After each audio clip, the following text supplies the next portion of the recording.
DR focus కి స్వాగతం. నేను మీ ప్రగతి. జగన్ ను వెంటాడుతున్న ఓటమి భయం. తాడేపల్లి ప్యాలెస్ లో వాస్తు మార్పులు.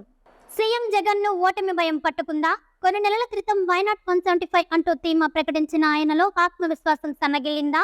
ఎందుకు ఎదురుగాలి అని మదన పడుతున్నారా?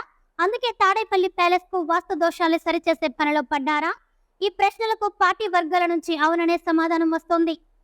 సిట్టింగ్ ఎమ్మెల్యేల్ని పెద్ద సంఖ్యలో మార్చేసి కొత్త వారికి టికెట్లు ఇచ్చినా, కొన్ని నియోజకవర్గాల అభ్యర్థుల్ని అటూ ఇటూ బదిలీ చేసిన, వేల కోట్ల రూపాయలు కుమరిస్తున్నా, వివిధ వర్గాల వారిని పలు రకాలుగా ప్రలోభాలకు గురి చేస్తున్నా, ఎన్నికల వాతావరణం వైకాపాకు అనుకూలంగా లేదన్న బలమైన సమాచారం జగన్ దగ్గర ఉన్నట్లు తెలిసింది. ఆయన నివసిస్తున్న ఇంట్లో వాస్తుపరంగా కొన్ని మార్పులు చేస్తే పరిస్థితి మారుతుందని ఎవరో సలహా ఇచ్చినట్లు సమాచారం.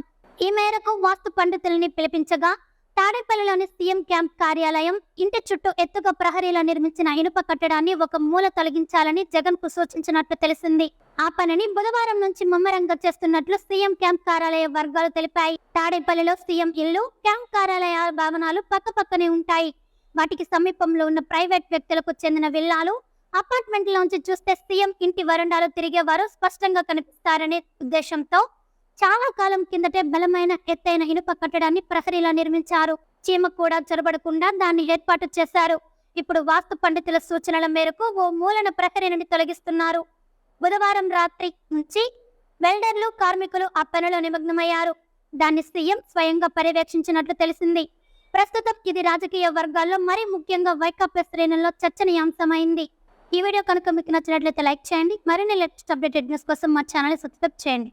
ఈ వీడియోపై మీ విలువైన అభిప్రాయాన్ని కామెంట్ రూపంలో తెలియజేయండి.